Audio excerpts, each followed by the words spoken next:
Welcome back to my YouTube channel tutor Khushi. तो guys मैं आज आपको कंपैरेटिव स्टेटमेंट का चैप्टर शुरू करवाने जा रही हूँ। ये टर्म टू वाले बच्चे हैं उनका ये नेक्स्ट चैप्टर है। लास्ट में एनपीओ कंप्लीट करवा चुकी हूँ, ठीक है। उसका अभी कोई क्वेश्चन मेरे हिसाब से नहीं बचता है, ठीक है। तो हम क्या है नया चैप्टर शुरू करने वाले हैं। अगर ये वीडियो एनुअल सिलेबस वाले बच्चे देख रहे हैं तो उन्हें क्या है 4 मार्क्स का क्वेश्चन आने वाला है एनुअल सिलेबस में, जहां तो वो कॉमन साइज स्टेटमेंट का होगा, जहां तो वो कंपैरेटिव स्टेटमेंट का होगा। अगर ये वीडियो टर्म 2 वाले बच्चे देख रहे हैं तो उन्हें क्या है 3 मार्क्स का क्वेश्चन आने वाला है इस चैप्टर में से। वेरी वेरी इजी चैप्टर, बहुत इजी चैप्टर है। इसके फ्री के मार्क्स हैं, आपको कुछ नहीं करना है, बस एक छोटी सी स्टेटमेंट बनानी है और आपको क्या है मार्क्स मिल जाएंगे। कोई हार्ड एंड फास्ट रूल नहीं है इसको करने का। हाँ, अगर ये वीडियो क्या है एनुअल सिलेबस वाले बच्चे देख रहे हैं तो उनसे एक रिक्वेस्ट है कि वो जो अब इस आई थिंक बुक 2 है उसके जो पहले 2 चैप्टर है जिसमें बैलेंस शीट का नया फॉर्मेट दिया गया है and profit and loss account का नया फॉर्मेट दिया गया है, वो चैप्टर वो पहले पढ़ेंगे तभी ये चैप्टर उन्हें अच्छे से समझ आएगा। क्योंकि इस चैप्टर में हम balance sheet and profit and loss account के नए फॉर्मेट्स को यूज करने वाले हैं। आपने अगर फॉर्मेट पढ़ा ही नहीं होगा तो आपको ये समझ में भी नहीं आएगा। और एक और थ्योरी का चैप्टर है टूल्स ऑफ फाइनेंशियल स्टेटमेंट, छोटा सा चैप्टर है, 7-8 पेजेस का है, उसे भी आप पढ़ लें। उसके बाद इस चैप्टर की तरफ आप मूव करें, ठीक है। तो आप इस बात का पहले ध्यान रखें, पहले आप बैलेंस शीट के नए format and profit and loss के नए फॉर्मेट एंड देन एक और चैप्टर है छोटा सा टूल्स ऑफ फाइनेंशियल स्टेटमेंट, उसे करने के बाद ही आप इस चैप्टर की तरफ मूव करेंगे। तो ये मैं स्पेशली अभी टर्म 2 के लिए शुरू किया है। तो उन्होंने क्या है वो चैप्टर पढ़े हुए हैं अपने टर्म 1 सिलेबस में, तो उन्हें कोई दिक्कत नहीं आने वाली है कंपैरेटिव स्टेटमेंट को बनाने में, ठीक है। ये टूल्स ऑफ फाइनेंशियल स्टेटमेंट बोला गया है, उसके काफी सारे टूल्स हैं, लाइक रेशियो एनालिसिस है, कंपैरेटिव स्टेटमेंट है, कॉमन साइज स्टेटमेंट है। इसका नेक्स्ट चैप्टर हमारा आता है कंपैरेटिव स्टेटमेंट, ठीक है। अभी कंपैरेटिव स्टेटमेंट को हम कैसे डिफाइन करेंगे, क्या होता है कंपैरेटिव स्टेटमेंट, ठीक है। अगर हमें किसी बिजनेस की ग्रोथ को देखना हो, बिजनेस को नॉट इवन ग्रोथ, बिजनेस को जस्ट इवेल्युएट करना हो, तो हम किस बेसिस पे इवेल्युएट करते हैं, किस बेस पे इवेल्युएट करते हैं? हम देखते हैं जी उसका नेट प्रॉफिट, ठीक है। हमने इस साल करंट ईयर में कितना नेट प्रॉफिट कमाया, हमने प्रीवियस ईयर में कितना नेट प्रॉफिट कमाया। अगर प्रॉफिट बढ़ा है तो हम कह देते हैं जी हमारा बिजनेस क्या है ग्रो कर रहा है, हमारा बिजनेस काफी अच्छे से चल रहा है, ठीक है। पर क्या सिर्फ नेट प्रॉफिट के बेसिस पे बिजनेस को जज करना सही है? ठीक है, द आंसर इज नो। सिर्फ प्रॉफिट के बेसिस बिजनेस प्रॉफिट अर्न कर रहा है दैट डजंट मीन कि बिजनेस ग्रो कर रहा है। कंपैरेटिव स्टेटमेंट में हम क्या करेंगे, हम ईच एंड एवरी एलिमेंट को क्या है कंपेयर करेंगे हमारे प्रीवियस ईयर के डाटा से, और कंपेयर करके फाइंड करेंगे उसमें कितना इंक्रीज आया है, कितना डिक्रीज आया, और उससे क्या है हम परसेंटेज में कन्वर्ट कर देंगे। वेरी इजी है। इसे क्या है मैनेजमेंट करती है अपनी हेल्प के लिए, से बनाती है कंपैरेटिव स्टेटमेंट को, ठीक है। तो हम क्या है each and every element of balance sheet के, अभी मैं सिर्फ पहले बैलेंस शीट के लिए करवा रही हूँ। कंपैरेटिव स्टेटमेंट क्या है 2 टाइप्स की होती है। कंपैरेटिव स्टेटमेंट 2 टाइप्स की होती है, अभी मैं बताती हूँ। आप बैलेंस शीट को कंपेयर कर सकते हैं, आप बैलेंस शीट को भी कंपेयर कर सकते हैं, आप प्रॉफिट एंड लॉस स्टेटमेंट है या statement of profit and loss account जो अभी नए फॉर्मेट के हिसाब से आप उसे भी कंपेयर कर सकते हैं। आपको एग्जाम में कोई भी आ सकती है, आपको बैलेंस शीट की कंपैरेटिव स्टेटमेंट पूछी जा सकती है, आपको प्रॉफिट एंड लॉस अकाउंट की क्या है कंपैरेटिव स्टेटमेंट पूछी जा सकती है, वो कुछ भी आपसे पूछ सकते हैं। अगर मैं रेशियो दूं तो आपको 80% आपको बैलेंस शीट का पूछा जाता है, 20% आपको क्या है प्रॉफिट एंड लॉस स्टेटमेंट के बारे में पूछा जा सकता है। पर ये कोई श्योरिटी नहीं है कि इसका ही आएगा, आपको इसका भी आ सकता है। वो सीधा सीधा डिपेंड करता है कि आपके एग्जामिनर के ऊपर उसे आपको कैसा क्वेश्चन डालना है, ठीक है। हम कंपैरेटिव स्टेटमेंट 2 तरीके से बनाएंगे, हम बैलेंस शीट के लिए कंपैरेटिव स्टेटमेंट बनाएंगे, हम प्रॉफिट एंड लॉस के लिए भी कंपैरेटिव स्टेटमेंट बनाएंगे। तो आज क्या है मैं आपके लिए शुरू करती हूँ बैलेंस शीट के लिए सबसे पहले क्या है कंपैरेटिव स्टेटमेंट बनाना, ठीक है। आज हम बैलेंस शीट के लिए शुरू करते हैं। हम लिखेंगे कंपैरेटिव स्टेटमेंट, ऊपर लिख दीजिए कंपैरेटिव स्टेटमेंट, और किसकी है यहाँ पे लिख देती हूँ प्रकाश लिमिटेड की। मैं आपको क्वेश्चन अभी दिखा देती हूँ, ठीक है। आपको ऐसे करके क्वेश्चन एग्जाम में गिवन होगा। आपको एक बैलेंस शीट जो नया फॉर्मेट है बैलेंस शीट का वो आपको गिवन होगा, करंट ईयर का डाटा होगा, प्रीवियस ईयर का डाटा होगा, ठीक है। और आपको क्या है इस बोला गया होगा कि कंपैरेटिव स्टेटमेंट बनाने को। जरूरी नहीं है कि आपको ऐसे ही फॉर्मेट बना के अच्छे से दिया होगा। आपको अगर आपको ऐसे फॉर्मेट बना के दिया गया तो सीधा सीधा समझ लीजिए कि आपको आधा क्वेश्चन उन्होंने सॉल्व करके दिया हुआ है, ठीक है। उन्होंने आधा क्वेश्चन आपको सॉल्व करके दिया हुआ है। अगर जरूरी नहीं है कि आपको ऐसे फॉर्मेट बना के भी दें, आपको ऐसे रॉ डाटा भी दिया हो सकता है। आपको बिल्डिंग दी है, आपको गुडविल दिया, शेयर कैपिटल दिया, कैश दिया है, डेटर्स दिए, डिवेंचर्स दिए, तो आपको पता होना चाहिए नए फॉर्मेट के हिसाब से कि कौन सी चीज कहाँ पे पुट होगी। ऐसा मत करने लग जाना पहले इसको क्या है, इस क्वेश्चन को इसमें ट्रांसफर करे देन इसको सॉल्व करे। आपको सीधा इसकी हेल्प से क्या है कंपैरेटिव स्टेटमेंट बनानी है। ये टोटली एग्जामिनर के ऊपर है कि वो आपको ऐसे क्वेश्चन देता है या आपको रेडी बैलेंस शीट देता है। ठीक है, तो जैसे मर्जी आपको क्वेश्चन डाला जा सकता है, आपको दोनों तरीके से आपको खुद को तैयार करना है। तो आज हम क्या है कंपैरेटिव स्टेटमेंट को शुरू करते हैं। कंपैरेटिव स्टेटमेंट के 4 कॉलम बनाए जाते हैं। अभी हम बना लेते हैं यहाँ पे ये परसेंटेज का, एब्सोल्यूट चेंज का, प्रीवियस ईयर का, करंट ईयर का। ठीक है, शुरू कर लीजिए। यहाँ पे आएगा पर्टिकुलर्स, ये आपका कंपैरेटिव स्टेटमेंट का फॉर्मेट। तो पहले तो आप क्वेश्चन को देख लीजिए। आपको प्रकाश लिमिटेड की बैलेंस शीट दी है 31 मार्च 2020 की, आपको 21 का डाटा दिया, आपको 2020 का डाटा दिया, शेयर कैपिटल दिया, रिजर्व एंड सरप्लस दिया, लॉन्ग टर्म बोरिंग दिया, ऐसे करंट लायबिलिटी दिया, एसेट्स भी दिए, tangible intangible asset, inventory, trade receivable, short term and cash. ठीक है, ऐसे आपको क्वेश्चन एग्जाम में भी दिया होगा, तो आपको क्या है इससे कंपैरेटिव स्टेटमेंट को बनाना है। तो हम क्या है कंपैरेटिव स्टेटमेंट बनाना शुरू करते हैं। ठीक है, तो सबसे पहले प्रीवियस ईयर आएगा 2020, उसके बाद आएगा करंट ईयर। प्रीवियस ईयर जो ये है हमारा प्रीवियस ईयर और ये है हमारा करंट ईयर। ठीक है ना, 21 है ना ऊपर, तो ये हमारा करंट ईयर है और ये है हमारा प्रीवियस ईयर। तो यहाँ पे प्रीवियस ईयर पहले आएगा, इसको हम पी वाई लिखेंगे, और ये है करंट ईयर, इसको सी वाई लिखेंगे। और यहाँ पे आएगा एब्सोल्यूट चेंज और इसको लिखेंगे हम परसेंटेज।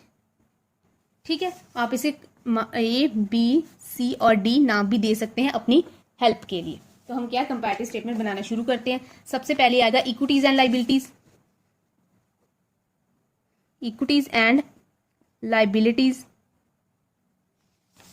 उसके बाद आता है share holders fund,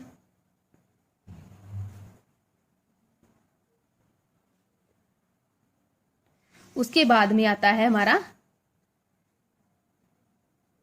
share capital. ठीक है ना, इतना तक ठीक है। कितनी शेयर कैपिटल हमारी 12 लाख थी।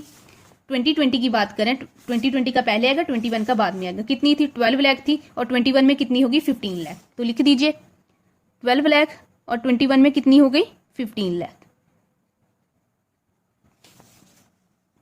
ठीक है, 20 में 12 लाख थी, बाद में 15 होगी। 20 में 12 लाख, बाद में 15 होगी।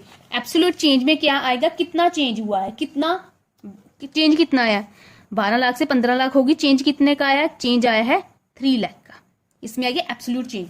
अगर कम हुई होती तो हम चेंज को क्या है नेगेटिव में साइन देते, ब्रैकेट्स में लिखते, जैसे हम अकाउंट्स में लिखते हैं नेगेटिव साइन को। और डी में हम परसेंटेज कैसे फाइंड करेंगे? सी कॉलम को ए कॉलम के साथ डिवाइड करेंगे और उसे मल्टीप्लाई कर देंगे 100 के साथ। हमारा सी कॉलम कितना है? 3 लाख को डिवाइड करेंगे हम 12 लाख के साथ, मल्टीप्लाई करेंगे 100 के साथ। तो चेंज कितना आ गया हमारा? 25%। ठीक है ना।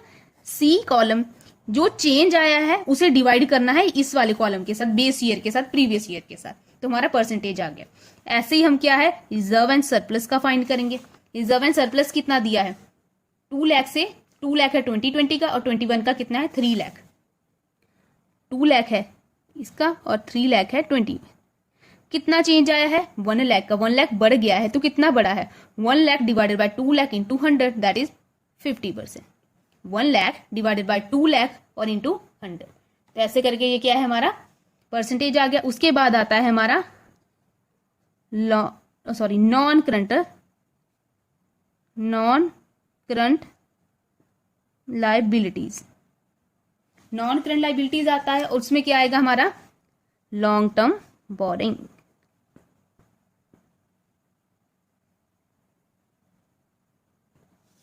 Non current liability long term borrowing कितनी दी है? 5 लाख और 3 लाख। 20 की कितनी है? 5 लाख और इसकी कितनी है? 3 लाख। तो कितना बड़ी है जब कम हुई है? देखो तो कम हुई है। कितनी कम हुई है?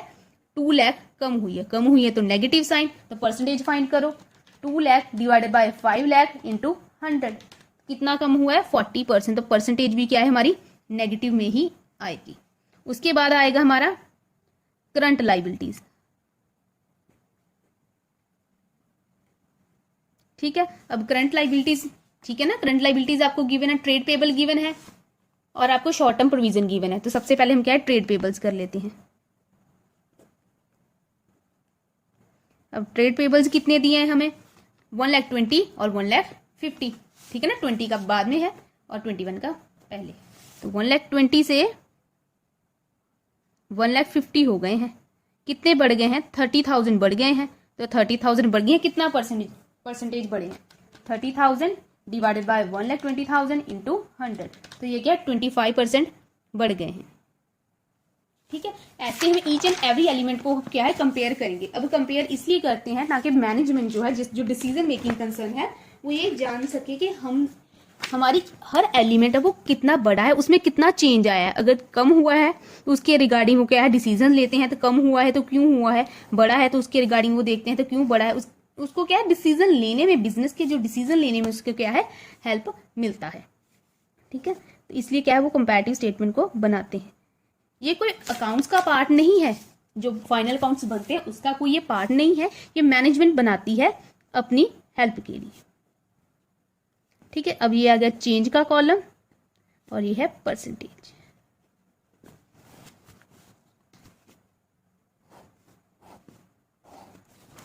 अभी ट्रेड पेबल हमने कर लिया, उसके बाद हमें क्या दिया है, हमें शॉर्ट टर्म प्रोविजन भी दी है। तो लिख लीजिए शॉर्ट टर्म प्रोविजन। अगर आपको मेरा समझाया समझ नहीं आता है तो आप प्लीज कमेंट सेक्शन में मुझे बता सकते हैं, जहाँ मेरे इंस्टाग्राम चैनल पर आप मुझे डीएम कर सकते हैं। एटलीस्ट मुझे पता तो चले बच्चों को समझ में आता भी है या नहीं। कुछ बच्चे पूछते भी हैं कि ये हो गया, ये कैसे हो गया, तो आई हैव नो इशू, मैं रिप्लाई भी करती हूँ अपनी तरफ से। शॉर्ट टर्म प्रोविजन 1,70,000, ठीक है ना, 1,70,000 कितना कम हुई है, कितनी कम हुई है? 30,000 कम हुई है, तो नेगेटिव साइन, तो percentage 30,000 divided by 1,00,000 into 100 that is 30%। तो ऐसे करके हमारा टोटल का कॉलम आ जाएगा। और कुछ बच्चे हैं मेरी ना मिस्टेक्स भी निकालते हैं, तो थैंक यू अगर आप निकाल लेते, पर मुझे कभी कभी हंसी भी आ जाती है कि अरे मेरी मिस्टेक्स निकाल रहे हैं, पर अच्छा है। ठीक है, मेरी कुछ वर्ड्स लिखने में गलती हो जाती है, पर आपको समझ में आना ज़्यादा ज़रूरी है। ठीक है, अब टोटल कितना दिया है? 23 से 21, तो कितना हो गया हमारा? कम हुआ है, कितना कम हुआ है? 2 लाख, सीधा सीधा हमें पता लग रहा है। 23, 20,000, 21, 20,000, 2 लाख। अब 2 lakh divided by 23,20,000 multiply by 100, तो कितना आया? 8.62%। ठीक है, 2 लाख डिवाइडेड बाय 23,20,000। हाँ, एग्जाम में अगर आपकी परसेंटेज फ्रैक्शंस में आए तो पॉइंट के बाद सिर्फ 2 पॉइंट्स तक ही आपको कंसीडर करना है, उसके बाद आपको कंसीडर नहीं करना है। सॉरी, यहाँ पे आ जाएगा हमारा एसेट्स, और एसेट्स में पहला क्या आएगा हमारा? Non current assets. हमारी आ जाएगी नॉन करंट एसेट। उसमें क्या है, हमें टेंजिबल एसेट दिया है और क्या दिया है? Intangible asset.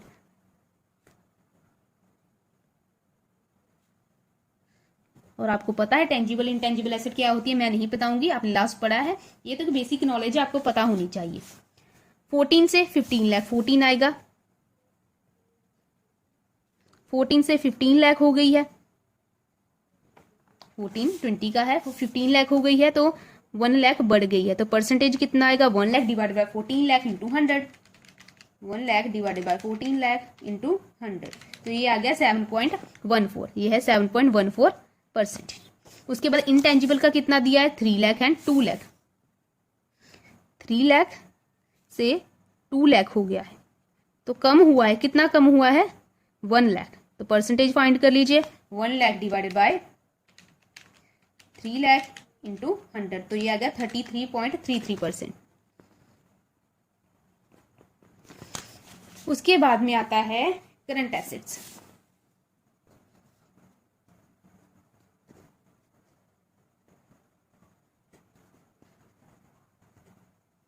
अब करंट एसेट का क्या दिया है हमें? इन्वेंट्री दिया है, हमें ट्रेड रिसीवेबल दिया है, हमें शॉर्ट टर्म प्रोविजन दिया है, और हमें क्या दिया है? हमें कैश दिया है। ठीक है, ये चारों आइटम मैंने लिख ली हैं। तो अभी क्या इसे थोड़ा सा लेंथी करना होगा।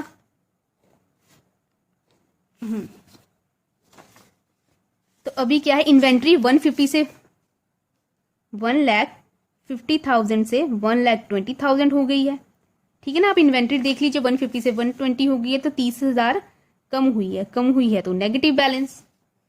1 लाख से ट्रेड रिसीवेबल है, 1 लाख से कितने हो गए हैं, 3 लाख हो गए हैं, 2 लाख बड़े हैं तो पॉजिटिव बैलेंस। ऐसे ही हमारा शॉर्ट टर्म प्रोविजन है वो 1,45,000 से 1,50,000 हो गया है, तो बड़ा है, कितना बड़ा है, 5,000 बड़ा है। और ऐसे ही कैश का है वो 25,000 से कितना हो गया है हमारा, 50,000 हो गया है, तो कितना बड़ा है, 25,000 बढ़ गया है। तो इसकी क्या है, यहाँ पे परसेंटेज आ जाएगी। और उसके बाद में आएगा टोटल वाला कॉलम। टोटल वाला कॉलम भी बना लेते हैं हम। टोटल तो सेम ही आएगा, जो लाइबिलिटीज का टोटल है वही क्या है हमारा एसेट्स का टोटल आ जाएगा। उसमें कोई दिक्कत वाली बात नहीं है। 2 लाख, ठीक है ना, 2 लाख बड़ा, और कितनी आई थी हमारी 8.62%, इसमें कोई चेंज नहीं आया है। अब इसकी परसेंटेजेस फाइंड कीजिए। 30,000 डिवाइडेड बाय 1,50,000 इंटू 100, तो ये आ गया 20%, but negative. 2 lakh divided by 1 lakh into 100, जो ये 200% आ गया। ठीक है ना, 2 lakh divided by 1 lakh into 100, तो ये आ गया। उसके बाद आएगा 5,000 डिवाइडेड बाय 1,45,000 इंटू 100, तो ये आ गया 3.45। और ऐसे ही हम क्या है, कैश का आएगा 50%, हाँ नहीं सॉरी 100% आएगा। 25,000 डिवाइडेड बाय 25,000 इंटू 100, तो ये आ गया। ऐसे क्या है आपकी कंपैरेटिव स्टेटमेंट बनेगी। मैंने आपको बैलेंस शीट का कंपैरेटिव स्टेटमेंट का क्वेश्चन करवा दिया है। अगर फिर भी आपको नहीं समझ में आया है तो आप प्लीज मुझे मेरे इंस्टाग्राम चैनल पर डीएम कर सकते हैं। तो आज के लिए इतना ही रखते हैं। Thank you so much. कल मैं आपको प्रॉफिट एंड लॉस अकाउंट की कंपैरेटिव स्टेटमेंट करवाऊंगी।